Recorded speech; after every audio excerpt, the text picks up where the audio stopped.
નમસ્કાર વિદ્યાર્થી મિત્રો, ઓક્સફોર્ડ સ્કૂલ ઓફ સાયન્સ અમરેલીમાં દરેકનું સ્વાગત છે. વિદ્યાર્થી મિત્રો, આજે આપણે ધોરણ 12 વિષય કમ્પ્યુટરનો અભ્યાસ કરીશું. આજ દિવસ સુધીના વિડીયો લેક્ચરની શ્રેણીમાં આપણે ચેપ્ટર નંબર 7 કે જે છે આપણે જાવાની મૂળભૂત બાબતો તેની ચર્ચા કરીએ છીએ. તેની અંદર આપણે જાવાનો પરિચય, ત્યારબાદ જાવા ઉપર અસર કરતા અલગ પરિબળો અને જાવા સાથે સંકળાયેલા એવા અગત્યના ઘટકોનો આપણે પરિચય અત્યાર સુધીના વિડીયો લેક્ચરમાં મેળવો. આજના વિડીયો લેક્ચરમાં આપણે એક નવો ટોપિક ભણવાનો છે મિત્રો, કે જે છે પ્રક્રિયક. પ્રક્રિયકને બીજા નામે ઓપરેટર તરીકે ઓળખવામાં આવે છે. તો આપણે જાણીએ કે ઓપરેટર શું છે અને ઓપરેટરનું કામ શું છે. વિદ્યાર્થી મિત્રો, આગલા વિડીયો લેક્ચરમાં આપણે એક કન્સેપ્ટ જોયો તો પદાવલી, બરાબર, એક્સપ્રેશન, જેની અંદર આપણે પરિચયની દ્રષ્ટિએ થોડું ઘણું ઉપર ચલો તો આપણે પરિચય મેળવી જ ચૂક્યા હતા કે પ્રક્રિયક છે શું. એક જાતના એવા ઓપરેટર કે જેની મદદથી આપણે કોઈ પણ પ્રક્રિયા કરાવી શકીએ. ઉદાહરણ તરીકે એરિથમેટિક ઓપરેટરનું આપણે ઉદાહરણ લીધું હતું કે સરવાળા, બાદબાકી, ભાગાકાર, ગુણાકાર, મોડ્યુલસ. તો એના માટે વપરાતા અલગ અલગ ચિહ્નો જેને આપણે ઓપરેટર કહી શકીએ, પ્રક્રિયક કહી શકીએ. તો એ જે ઉદાહરણ આપણે જોયા હતા, તો એ ઉદાહરણની સાથે સંકળાયેલા આજના લેક્ચરની આપણે શરૂઆત કરીએ અને અલગ અલગ પ્રકારના પ્રક્રિયક એટલે કે અલગ અલગ પ્રકારના ઓપરેટર કે જે આપણા અભ્યાસક્રમની અંદર આપણને ઇન્ક્લુડ કરેલા છે, તો એનો આપણે પરિચય મેળવીએ. સૌપ્રથમ શું કીધું છે? પ્રક્રિયા એટલે પદાવલી બનાવવા માટે વપરાતા વિશિષ્ટ પ્રકારના ચિહ્નો, એવા ચિહ્નો કે જેને વિશિષ્ટ પ્રકારના ચિહ્નો કીધા છે અને એ ચિહ્નો આપણને અલગ અલગ પ્રકારની પદાવલી બનાવવા માટે ઉપયોગી થાય છે. ઉદાહરણ તરીકે એક મારે પદાવલી બનાવી છે કે આવી રીતે 2 અને 3, આ બંનેનો મારે સરવાળો કરવો છે. તો અત્યારે હું લખીશ 2 અને 3. તો કોઈ પણ યુઝર હશે, તમે હો, તમને શું લાગે 2 અને 3 લખેલું, 2 અને 3 વચ્ચે મારે શું કરવું છે? તો કે સરવાળો. તો એના માટે મારે શું જરૂર પડશે? એક ચિહ્નની જરૂર પડશે, જે ચિહ્ન આવું હોય છે 2 + 3. તો હવે આ જે ચિહ્ન છે એ ચિહ્નની મદદથી આપણને ખબર પડે કે આ એક સંખ્યાનો સરવાળો કરાવવો છે, તો આવી રીતે જવાબ મળે. તો આ જે વિશિષ્ટ ચિહ્નો છે એ ચિહ્નોને શું કહેવાય છે મિત્રો? પ્રક્રિયક અથવા ઓપરેટર. એટલે કે પદાવલી બનાવવા માટે વપરાતા આવા વિશિષ્ટ ચિહ્નો કે જેને પ્રક્રિયક અથવા ઓપરેટર કહેવામાં આવે છે, જેની અંદર અલગ અલગ પ્રકારના પ્રક્રિયક અથવા ઓપરેટરો આપણે ભણવાના છે. જેમાં પહેલું મિત્રો છે અંકગણિતીય ઓપરેટર, જેને ઇંગ્લિશમાં કહેવાય છે એરિથમેટિક ઓપરેટર. એરિથમેટિક ઓપરેટર જેનું ગુજરાતી થાય છે અંકગણિતીય પ્રક્રિયા. એટલે કે ગણિતની પ્રક્રિયાઓમાં અંકો સાથે સંકળાયેલા પ્રક્રિયકો અથવા તો એવા ઓપરેટરો કે જે ગણિતની પ્રક્રિયાઓ સાથે સંકળાયેલા છે તેને કહેવાય છે અંકગણિતીય ઓપરેટર. જેની અંદર સરવાળા માટેનો પ્લસ સિમ્બોલ, બાદબાકી માટેનો માઈનસ સિમ્બોલ, ભાગાકાર માટેનો ડેશ, ગુણાકાર માટેનો આવું ચિહ્ન અને મોડ્યુલસ માટેનો આવું ચિહ્ન. આ બધા જે 5 ઓપરેટર છે, સરવાળો, બાદબાકી, ભાગાકાર, ગુણાકાર અને મોડ્યુલસ, આ પાંચે 5 ચિહ્નોનો અંકગણિતીય અથવા તો એરિથમેટિક ઓપરેટરની અંદર સમાવેશ કરવામાં આવે છે. અને આ ઓપરેટરની મદદથી આવી અલગ અલગ પ્રકારની 5 પ્રકારની પ્રોસેસ કરી શકાય છે. પહેલી છે સરવાળો, બીજી બાદબાકી, ત્રીજી ભાગાકાર, ગુણાકાર અને મોડ્યુલસ. તો 5 પ્રકારની પ્રક્રિયાઓ જે ઓપરેટર વડે, જે પ્રક્રિયક વડે થઈ શકે, એ બધા ઓપરેટર અથવા પ્રક્રિયક કેવા કહેવાય?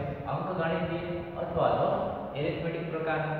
ઇંગ્લિશ નામ મિત્રો મેં તમને આગળ પણ કીધું તો એ રીતે આપણે એટલા માટે સાથે સાથે યાદ રાખતા જઈએ છીએ, સમજતા જઈએ છીએ કે આગળના વર્ષોમાં જ્યારે તમે ડિગ્રીમાં જશો ત્યારે આ બધા ટોપિક એવા છે ફરીવાર આવશે ભણવામાં, ત્યારે તમને મુશ્કેલી ના પડે. ત્યાં કે અંકગણિતીય ક્યાંય નહીં હોય, આખી તમે કોઈ પણ દુનિયાની બુક ખોલી લેશો પણ કે અંકગણિતીય શબ્દ નહીં હોય. ત્યારે શબ્દ કયો હોય છે?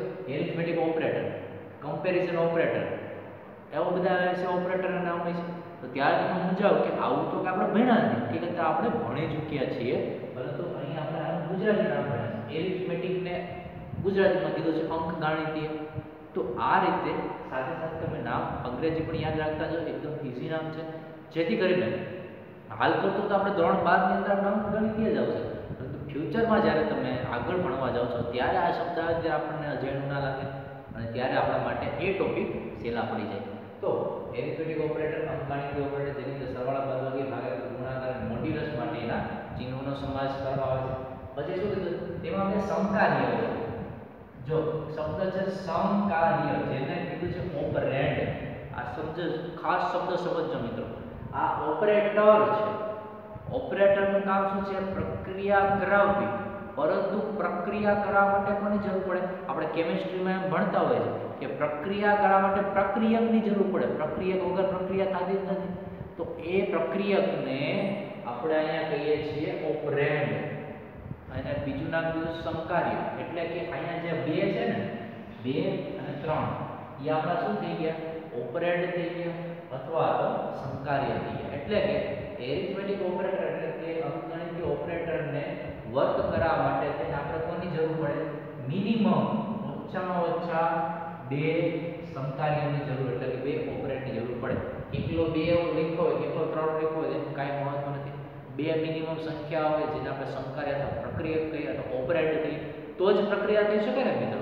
તો એ વસ્તુ અહીંયા કીધી છે કે એરિથમેટિક ઓપરેટરનો ઉપયોગ કરવા માટે 2 મિનિમમ ઓપરેન્ડ અથવા સમકાર્ય હોવા જોઈએ. બરોબર. પછી શું કહે છે? તેને તમામ પ્રકારના આંકડાકીય ડેટા પર લાગુ પાડી શકાય છે. એરિથમેટિક ઓપરેટરને તમામ પ્રકારના આંકડાકીય ડેટા, તમામ પ્રકારના એટલે પૂર્ણાંક હોય કે અપૂર્ણાંક હોય, પ્લસ હોય કે માઈનસ હોય, કોઈ પણ પ્રકારના આંકડાકીય ડેટા હોવો જોઈએ. શરત માત્ર એટલી છે કે ડેટા કેવા હોય છે? આંકડાકીય. તો તમામ પ્રકારના આંકડાકીય ડેટા પર આ ઓપરેટરને લાગુ કરી શકાય છે. બરોબર છે મિત્રો. ત્યારબાદ શું કીધું છે? અલગ અલગ પ્રકારના આપણે ડેટા ટાઈપ્સ, જેના આપણે ડેટા પ્રકાર કીધા હતા. તો આટલા ડેટા પ્રકારમાંથી મોટા ભાગના ડેટા પ્રકાર એવા છે જેની ઉપર એરિથમેટિક ઓપરેટર લાગુ પાડી શકાય. જેમ કે byte, short, long, integer, float અને ડબલ. આ બધા ડેટા ટાઈપ સાથે આપણે એરિથમેટિક ઓપરેટરને બહુ જ સરળતાથી વાપરી શકીએ. શું કામ? તમે જો બાઇટથી લઈને શોર્ટ, લોંગ, ઇન્ટીજર, ફ્લોટ અને ડબલ, મોટા ભાગના ઓપરેટર, આ બધા ઓપરેટર કેવા છે મિત્રો? કે જેની અંદર ફક્ત અને ફક્ત અંક હશે, આંકડાઓ હશે. આની અંદર ક્યાંય કેરેક્ટર નથી, કે સ્ટ્રિંગ નથી, કે બુલિયન વેલ્યુ નથી. તમે ખાસ જો તો આ બધા કેવા છે? અંકગણિતીય પ્રકારના ડેટાને સપોર્ટ કરતા એવા ડેટા ઓપરેટર, એવા ડેટા ટાઈપ્સ છે જેના ડેટા પ્રકાર કહેતા હતા. તો આ બધા ડેટા ટાઈપ્સ છે અંકગણિતીય એટલે કે આંકડાકીય ડેટા છે. તો અને આ ઓપરેટર પણ કેવા છે કે જે આંકડાકીય ડેટા ઉપર લાગુ પડતા હોય, જેથી કરીને આ byte, short, long, integer, float અને ડબલ આ બધા ડેટા ટાઈપ સાથે તમે એરિથમેટિક ઓપરેટરને બહુ જ સરળ રીતે વાપરી શકો છો. આ વસ્તુ એ કહેવા માંગે છે. ત્યારબાદ શું કીધું છે?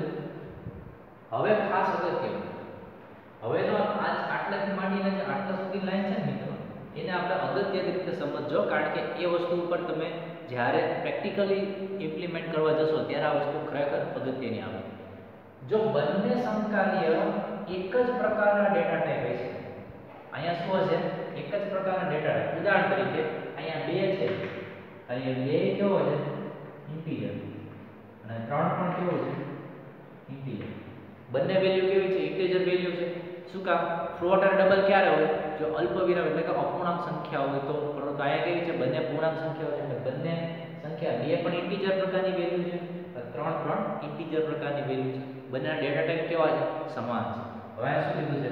એ જ વસ્તુ બંને સમકાર્ય એટલે કે 2 અને 3 બંને એક જ પ્રકારના ડેટા એટલે કે બંને ઇન્ટીજર પ્રકારના ડેટા છે. જો એવા હશે તો એનું મળતું પરિણામ એટલે કે આ બેને બાદ કરતા મળતું પરિણામ પણ કેવું હોય છે? તે જ ડેટા પ્રકારનું હશે. એટલે કે અહીંયા જે પાથ છે તો પાથ પણ કેવું છે મિત્રો? ઇન્ટીજર જ છે. શું કામ? આ પણ ઇન્ટીજર, આ પણ ઇન્ટીજર. એનું મળતું પરિણામ છે પણ કેવું હોવાનું છે? એમાં જોવાનું છે ને. આ કન્ડિશન નંબર 1 છે. હવે આવશે અગત્યની કન્ડિશન નંબર 2. શું કીધું છે? પરંતુ જો બંને સમકાર્ય અલગ અલગ ડેટા પ્રકારના છે, બંને સમકાર્ય અલગ અલગ એટલે તો કે એનું પણ આપણે ઉદાહરણ લઈએ. ધારો કે આપણી પાસે 2 સંખ્યા છે. એક સંખ્યા છે 2 અને બીજી સંખ્યા છે 3.5. તો 2 સંખ્યા આવે. 2 સંખ્યાના ડેટા પ્રકાર કેવા છે? સેમ છે કે અલગ અલગ? તો કે અલગ અલગ. કારણ કે 2 છે એ ઇન્ટીજર છે, પરંતુ 3.5 છે એ કેવું છે? ડબલ છે, અથવા તો ફ્લોટ વેલ્યુ કહી શકો કે જે અપૂર્ણાંક સંખ્યા છે. તો આવી હોય કન્ડિશન ત્યારે શું કરવું? આ એક ઇન્ટીજર, આ છે ફ્લોટ અથવા ડબલ પ્રકારની વેલ્યુ. તો આવી કન્ડિશન જ્યારે ક્રિએટ થાય છે એટલે કે બંને સંકરી અલગ અલગ પ્રકારના ડેટા પ્રકારના હોય ત્યારે શું કરવાનું, નાની રેન્જ વાળી એટલે કે નાની રેન્જ કોની છે, આની આ નાની રેન્જ છે એને મોટી રેન્જમાં કન્વર્ટ કરી દેવાનું. એટલે કે આ જે 3.5 છે મોટી રેન્જ છે, 2 છે નાની રેન્જ છે. તો નાની રેન્જના ડેટાની વેલ્યુ છે એને કેમાં કન્વર્ટ કરી દેવાની, મોટી રેન્જ. એટલે કે આ જે 2 છે એ 2 ને મારે ડબલ વાળી વેલ્યુ કે ફ્લોટ વાળી વેલ્યુ બનાવીશ તો હું શું કરીશ, 2.0. હવે જો પોઈન્ટ આવ્યો તો આ પણ કેવું થઈ ગયું, ડબલ પ્રકારની વેલ્યુ થઈ ગઈ. હવે બંનેના ડેટા ટાઈપ કેવા થઈ ગયા, સમાન થઈ ગયા. ફરીવાર સમજીએ કે જ્યારે કોઈ પણ બે પ્રક્રિયકમાંથી, બે ઓપરેન્ડમાંથી, બે સંકરીમાંથી એક અને બે બંને અલગ અલગ પ્રકારના ડેટા ટાઈપ ધરાવતા હોય તો ત્યારે શું કરવાનું, જે નાનો રેન્જ વાળો જે છે એને મોટા રેન્જની સમકક્ષ બનાવવાનો. તેના માટે શું કરવાનું, તેને પણ આપણે પાછળ 0 લગાડી દીધું. તો હવે બંને કેવા થઈ ગયા, સમકક્ષ થઈ ગયા. હવે આની પ્રક્રિયા કરાવવાની. હવે આની વચ્ચે સરવાળો થશે એટલે જવાબ આવશે અહીંયા 5. ઓકે, આ 5 પછી પોઈન્ટમાં પોઈન્ટ 3 ને 2 5. તો 5.5 આવે એ પણ કેવું છે મિત્રો, ડબલ પ્રકારની વેલ્યુ આવી. તો આ પદ્ધતિ છે કે મોટી રેન્જમાં પહેલા બદલવામાં આવે, બદલ્યા બાદ તેની પ્રક્રિયા કરાવવામાં આવે. આ નાની રેન્જમાંથી આપણે આને જે મોટી રેન્જમાં કન્વર્ટ કર્યું એ પ્રોસેસને કહેવામાં આવે છે પ્રમોશન પ્રોસેસ. એ પ્રોસેસ, એ પ્રક્રિયાને કેવી કહેવામાં આવે છે મિત્રો, પ્રમોશન પ્રોસેસ. નાની રેન્જમાંથી આપણે એને મોટી રેન્જમાં કન્વર્ટ કર્યું એને કહેવાય છે પ્રમોશન પ્રોસેસ. બરાબર. આ રેન્જમાં પ્રોસેસ કર્યા બાદ જ તેની સમાન રેન્જ થઈ. હવે બંનેની રેન્જ કેવી થઈ, સમાન. ત્યારબાદ એની પ્રક્રિયા થશે અને એનો આઉટપુટ મળશે. આ બે કન્ડિશન. જો બંનેનો ડેટા પ્રકાર સેમ છે તો કઈ પ્રશ્ન જ નથી. બરાબર. જો એક કન્ડિશન આવી હોય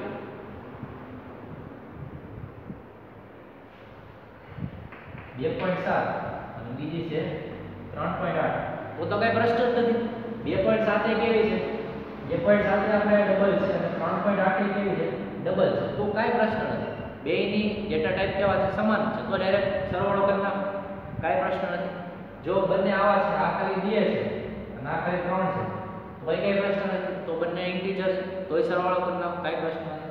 પરંતુ એક 2 છે અને બીજું 3.7 છે તો આ ઇન્ટીજર છે અને આ ફ્લોટ છે. તો આ મોટી રેન્જ છે, આ નાની રેન્જ છે. તો આપણે શું કરવું પડે, આને પહેલા મોટી રેન્જમાં કન્વર્ટ કરવું પડે. એટલે કે આવી રીતે કન્વર્ટ અને પછી એનો સરવાળો થાય. આ આપણી કન્ડિશન નંબર 2 હતી. બરાબર છે મિત્રો. હવે આપણે ઓપરેટરની અંદર પ્રકાર નંબર 1 પૂરો કર્યો જે હતો અંકગણિતીય અથવા એરિથમેટિક પ્રકારનો ઓપરેટર. હવે પ્રકાર નંબર 2 કે જેને કહેવામાં આવે છે ઇન્ક્રીમેન્ટ અને ડિક્રીમેન્ટ ઓપરેટર. ઇન્ક્રીમેન્ટ અને ડિક્રીમેન્ટ. ઇન્ક્રીમેન્ટ એટલે વધારો કરો, ડિક્રીમેન્ટ એટલે ઘટાડો કરો. તો એવા પ્રકારના ઓપરેટર કે જેની અંદર ઇન્ક્રીમેન્ટ પણ થાય છે અને ડિક્રીમેન્ટ પણ થાય છે, એટલે કે વધારો પણ થાય, ઘટાડો પણ થાય છે. એવા પ્રકારના ઓપરેટરને કેમ કહેવામાં આવે છે, ઇન્ક્રીમેન્ટ અથવા તો ડિક્રીમેન્ટ ઓપરેટર. તેની અંદર પ્રક્રિયા કેવો હોય, એક પદી હોઈ શકે. અહીંયા કેવા હતા, દ્વિપદી હતા. એટલે કે પ્રક્રિયા હંમેશા કેટલા હોવા છે, 2 હોવા છે. જ્યારે આની અંદર છૂટછાટ છે આપણી પાસે ઇન્ક્રીમેન્ટ અને ડિક્રીમેન્ટ ઓપરેટર, તેની અંદર આપણે છૂટ આપી કે પ્રક્રિયા એક પણ હોઈ શકે, 2 હોઈ શકે, 3 હોઈ શકે. પરંતુ આમાં મિનિમમ કેટલા પ્રક્રિયા આપણે જોતા હતા, તો કે 2.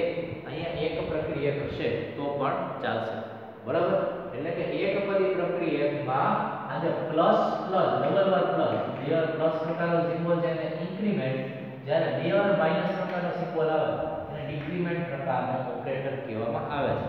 એટલે કે જ્યારે હું આવો સિમ્બોલ લખું તો આ ઇન્ક્રીમેન્ટ પ્રકારનો ઓપરેટર થયો અને આવી રીતે બે વાર માઈનસનો સિમ્બોલ લખું તો એ ડિક્રીમેન્ટ પ્રકારનો ઓપરેટર થઈ ગયો.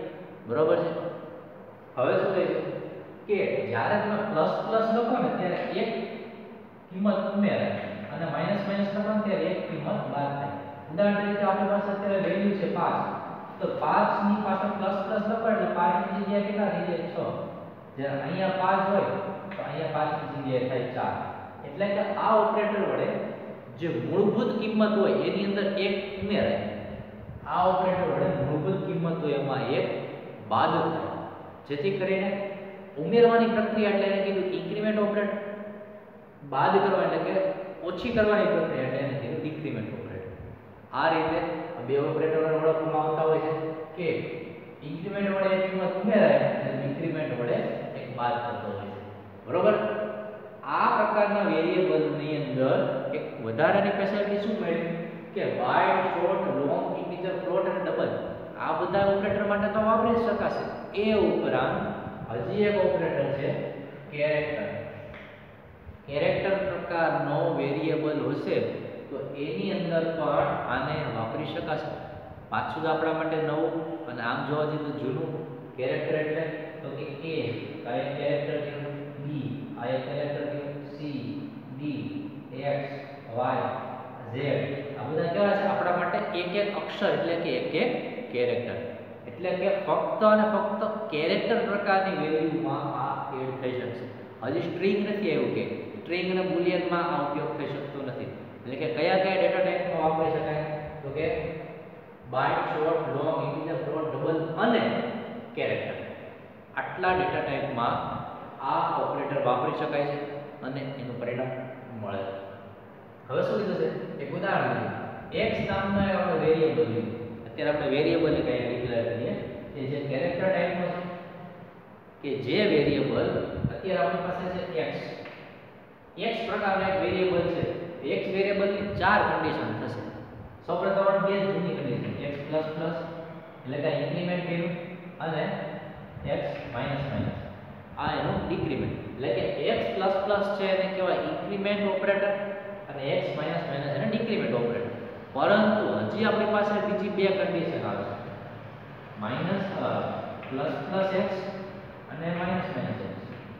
હજુ આ ચાર કન્ડિશન આપણી સામે અત્યારે છે. કન્ફ્યુઝન પાછું ઊભું થઈ ગયું કે આ શું ઘડીક પ્લસ આગળ અને ઘડીક પ્લસ પાછળ અને ઘડીક માઇનસ આગળ અને ઘડીક માઇનસ પાછળ. આ વસ્તુને આપણે ખાસ સમજવાની છે. જ્યારે x ની પાછળ પ્લસ હોય, x ની પાછળ પ્લસ હોય તો એ પ્રકારનો ઇન્ક્રીમેન્ટ ઓપરેટર કેવો કહેવાય? Post increment. એને કહેવામાં છે પોસ્ટ. પોસ્ટ એટલે પાછળ. બરોબર? જ્યારે પ્લસ સિમ્બોલ છે x ની પાછળ હોય તો એને કહેવામાં આવે છે પોસ્ટ ઇન્ક્રીમેન્ટ ઓપરેટર. જ્યારે માઇનસ સાઇન x ની પાછળ હોય તો એને કહેવામાં આવે છે પોસ્ટ ડિક્રીમેન્ટ ઓપરેટર. એટલે કે આ પોસ્ટ ઇન્ક્રીમેન્ટ, પોસ્ટ ડિક્રીમેન્ટ એનાથી ઊંધું.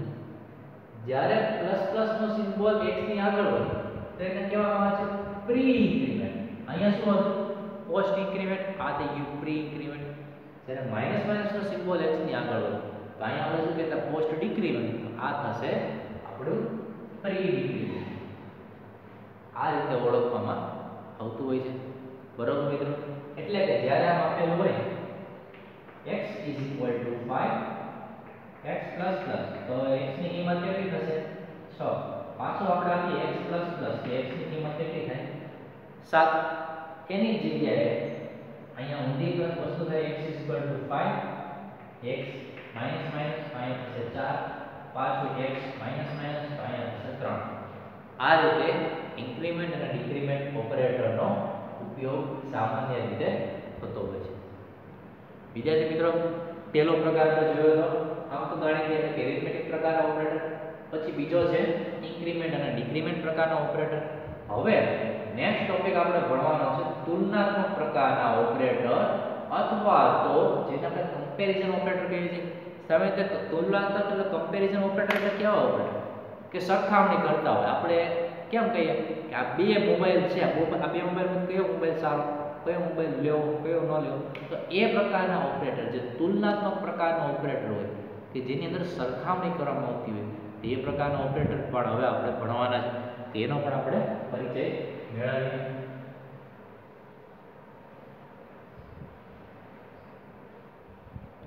તુલનાત્મક પ્રકારના ઓપરેટરની અંદર જે પ્રક્રિયા પર છે બીજા નામ ઓળખવામાં આવે છે સંબંધાત્મક.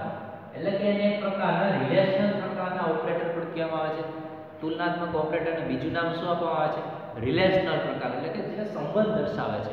બે પ્રક્રિયકો આપણી પાસે હોય તો બે પ્રક્રિયકોની જ્યારે તુલના કરે છે તો બે વચ્ચે સંબંધ દર્શાવે કે એક નાનો છે કે એક મોટો છે, એક સારો છે કે એક નબળો છે, તો એ એક પ્રકારનું બે વચ્ચે સંબંધ દર્શાવે, રિલેશન દર્શાવે, જેથી કરીને સંબંધાત્મક અથવા રિલેશનલ ઓપરેટર તરીકે પણ ઓળખવામાં આવતા હોય છે.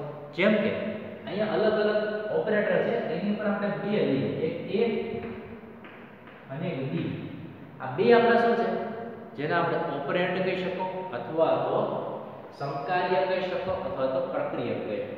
હવે આ ઉપર આપણે આપણા ટોટલ 1 2 3 4 5 6 પ્રકારના આપણી પાસે તુલનાત્મક ઓપરેટર છે.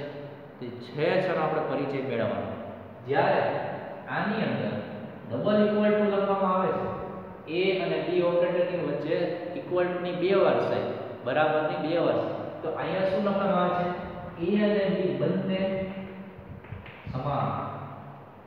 એટલે કે અહીંયા A અને B બંનેનું મૂલ્ય, બંનેની વેલ્યુ, બંનેનું વેઇટ, બંનેની અગત્યતા કેવી છે, સરખી છે. આમાં A મોટો નથી, B મોટો નથી, A નાનો નથી, B નાનો નથી, બંને કેવા છે, સમાન. પરંતુ જ્યારે A અને B વચ્ચે આ બીજો સિમ્બોલ લખવામાં આવે તો A not equal to B, એટલે કે બંને સમાન નથી.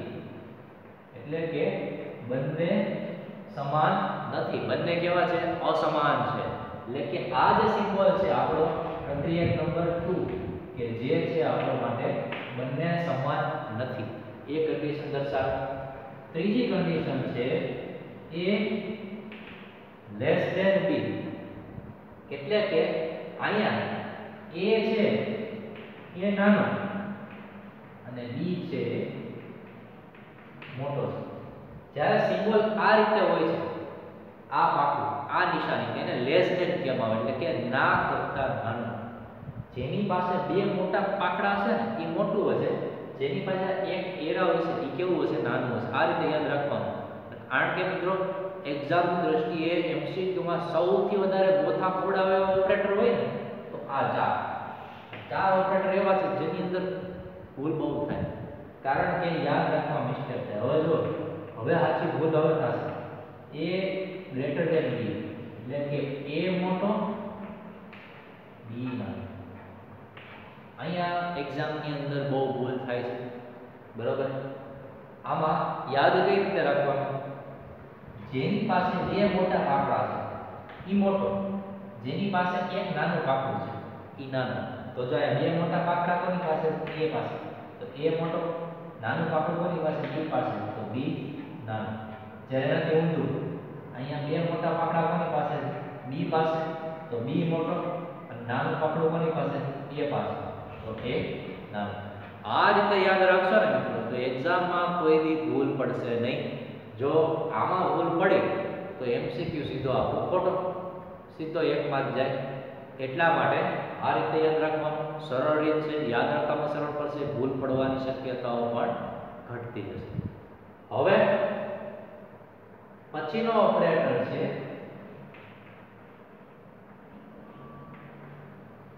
Less than or equal to. આમાં શું છે, less than or equal to એટલે કે ના કરતા નાનો અથવા તો સરખો. એટલે કે A કરતા B, એટલે કે અહીંયા નાનું પણ, તો કે એક પાકડું કોની પાસે છે, A પાસે, તો A કેવો છે, નાનો, અને B મોટો. અહીંયા શું કીધું છે, A છે એ B કરતા નાનો છે અથવા તો સમાન છે. A છે એ B કરતા નાનો છે અથવા તો સમાન. શું કામ, કારણ કે લેસ ધેન ની સાઈન પણ છે અને ઇક્વલ ટુ ની પણ છે. Less than or equal to, less than or equal to બંને સાઈન બે ભેગી આપી છે. કઈ છે, લેસ ધેન અને ઇક્વલ ટુ બે ઓપરેટર. આ જે અંદર બે વાર છે, આની અંદર એક જ વાર છે, less than or equal to. A એ છે B કરતા નાનો છે અથવા તો સમાન છે પરંતુ મોટો નથી. સમજાણું મિત્રો? ફરીવાર કહું, A અને B એની અંદર આ સિમ્બોલ તો less than or equal to, એટલે કે કાં તો A છે એ B કરતા નાનો છે અથવા તો સમાન છે પરંતુ મોટો નથી. પછીની કન્ડિશન છે A greater than or equal to B. A છે એ B કરતા મોટો છે અથવા તો સમાન છે પરંતુ નાનો નથી, આની કરતા મોટો. તો આ જે ઓપરેટરો બધા થયા આપણે 1 2 3 4 5 6 આ 6 ઓપરેટરો કેવા છે મિત્રો? એક પ્રકારના એકબીજા સાથે સંબંધ દર્શાવે છે. કા સમાન હોય કા અસમાન હોય કા નાનું હોય કા મોટું હોય કા નાના અથવા સરખું મોટા અથવા સરખું. તો આ પ્રકારના સંબંધો દર્શાવતા હોવાથી તેને સંબંધાત્મક અથવા રિલેશનલ પ્રકારના ઓપરેટર તરીકે પણ ઓળખવામાં આવે છે કે જે ઓપરેટર આપણે આપણા જાવા પ્રોગ્રામની અંદર અલગ અલગ જગ્યાએ એનો ઉપયોગ કરશું. હવે મિત્રો આપણે જે ટોપિક નંબર 1 જોયો હતો અંકગણિતીય પ્રક્રિયા, જેને આપણે કીધું એરિથમેટિક ઓપરેટર, આપણા પાઠ્યપુસ્તકની અંદર એરિથમેટિક ઓપરેટર માટેનો એક પ્રોગ્રામ દેખાયો છે. તો આપણે એનું પણ થોડુંક એવું વર્ણન જોઈ લઈએ, જેથી કરીને આપણને પ્રોગ્રામની અંદર આ બધા ઓપરેટર કઈ રીતે ઉપયોગમાં આવે છે એ આપણે જોઈ શકીએ. સામાન્ય રીતે આપણા બુકની અંદર 141 નંબરનું પેજ છે, દરેક વિદ્યાર્થી મિત્રો પાસે બુક હશે, જેથી કરીને આપણે હવે એ પ્રોગ્રામને પણ એકવાર જોઈ લઈએ.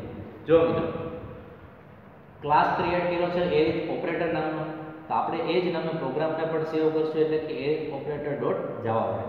પબ્લિક સ્ટેટિક વોઇડ મેઇન એક મેઇન મેથડ ડિક્લેર કરી, પછી એની અંદર વેરિયેબલ ડિક્લેર કર્યા x y a અને b. x ની વેલ્યુ અને y ની વેલ્યુ કેવી આપી છે? ઇન્ટીજર પ્રકારની, એટલે કે પૂર્ણાંક સંખ્યાઓ.